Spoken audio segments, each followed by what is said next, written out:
হাই প্ৰিয়ান আজি এয়া কি পিছি আছো দেখিছেনে জিকাৰ বাকলি জিকা কাটাৰ পিছত বাকলিবোৰ পেলাই দিয়ে নেকি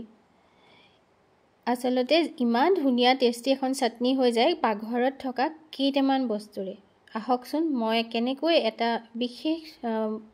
চাটনি এবিধ বনালো আপোনালোকৰ সন্মুখলৈ লৈ আহিছো এয়া জিকা মই লৈ আহিছিলো বজাৰৰ পৰা ইয়াৰে অকনমান কুমলীয়া আৰু ভাল ভাল চাই লৈছো দেই লৈ এতিয়া জিকা গেটা এনেকৈ ইয়াৰ শিৰখিনি লাহে লাহে এনেকৈ কাটি লম সাধাৰণতে আমি জিকাৰ শিৰখিনি পেলাইয়ে দিও নহয়নে কিন্তু চাটনি যদি বনাই চলতে বহুতৰ সময়ৰ অভাৱ কিন্তু আপোনালোকে যি সকলে এবাৰো খাই চোৱা নাই জিকাৰ বাকলিৰ চাটনি তেতিয়া হলে এবাৰ ঘৰত বনাই খাই চাব আৰু একেবাৰে বিশেষ ইনগ্ৰেডিয়েন্টৰ দৰকাৰ নাই পাকঘৰত থকা সেই বস্তুকেইটা আমি আমাৰ মানে সকলোৰে পাকঘৰত থাকে সেইগিটাৰে হৈ যায় আৰু খুব কম সময়তে বনাব পাৰি আমাৰ প্ৰতিদিনৰ খোৱাৰ ভাত খাজৰ হৈতে অকনমান চাটনিৰ দৰকাৰ হয় আৰু অকনমান ইউনিক হলে আৰু ভাল হয় আৰু মই এয়া জিকা গিটা কাটি লৈ এই বাকলিখিনি এতিয়া ভালকৈ ধুম আৰু আজিকালি কি হয় কীটনাশক ঔষধ বহুত ব্যৱহাৰ কৰে বজাৰৰ পৰা অনা জিকাবিলাক হলে অকনমান সময় নিমখত এনেকৈ দুবাৰ ভালকৈ ধুব লাগে আৰু যেহেতু মই পানীত বইল কৰি লম সেই কাৰণে বৰ বিশেষ কথা নাই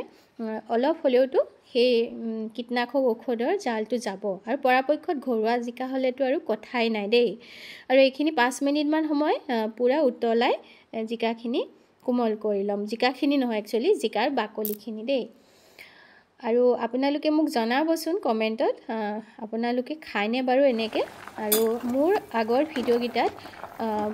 বহুতে মই ভাত কেৰেলাৰ এটা ভিডিও দিছ ভাত কেৰেলাৰ আগ ভাজি খোৱা গছৰ আগ ভাজি খোৱা ভিডিও দিছিলো আপোনালোকে ইমান ধুনিয়াকৈ হহাৰি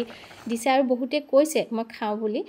আসলতে হসা কৈ ন আমাৰ অসমীয়া খাদ্যবোৰ ইমান টেষ্টি হয় আৰু এয়া জিকাখিনি 5 মিনিটৰ পিছত এয়া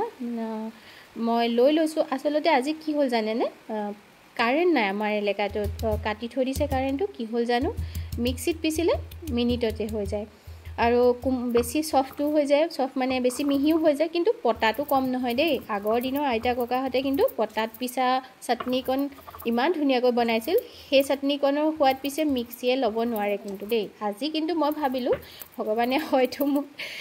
মানে পটাখন তুমি কিয় ব্যৱহাৰ কৰা নাই বুলি কৈছে সাগো দেই আপোনালোকৰ হয়নে বাৰু তেনেকুৱা ঘৰত মিক্সিটো থাকিলে পটাখন ব্যৱহাৰ কৰাই নহয় আৰু মই এয়া পটাতে পিছি লৈছো আজি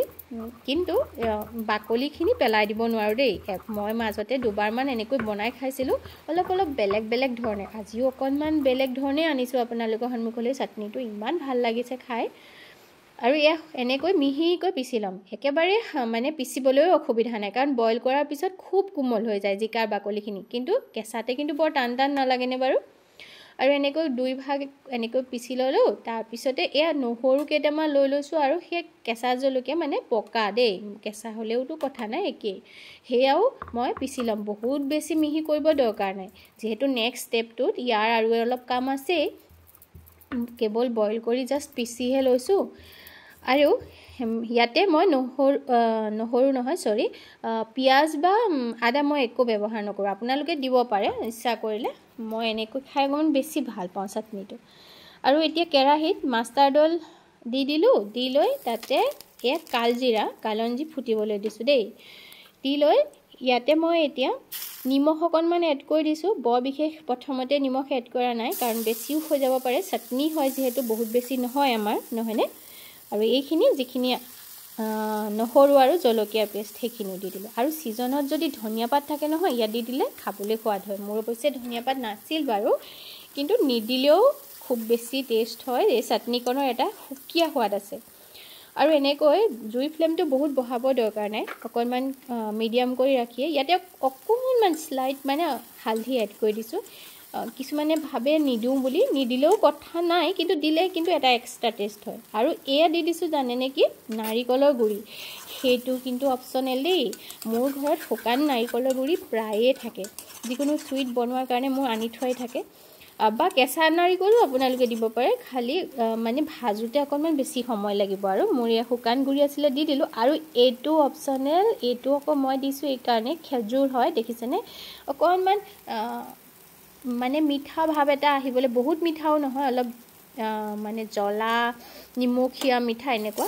আৰু খেজুৰখিনি এনেকৈ দি দিয়াৰ লগে লগে গলি যাবই ইয়াতে আপোনালোকে কিছুমানে চেনি ব্যৱহাৰ কৰে মই দেখিছোঁ কিন্তু যদি যিসকলে চেনি নাখায় এনেকৈ ঘৰত যদি খেজুৰ থাকে দি দিব পাৰে নিদিলেও একো কথা নাই দেই আৰু এই চব একেবাৰে ৰেডি মোৰ হৈয়ে গৈছে খুব ধুনীয়াকৈ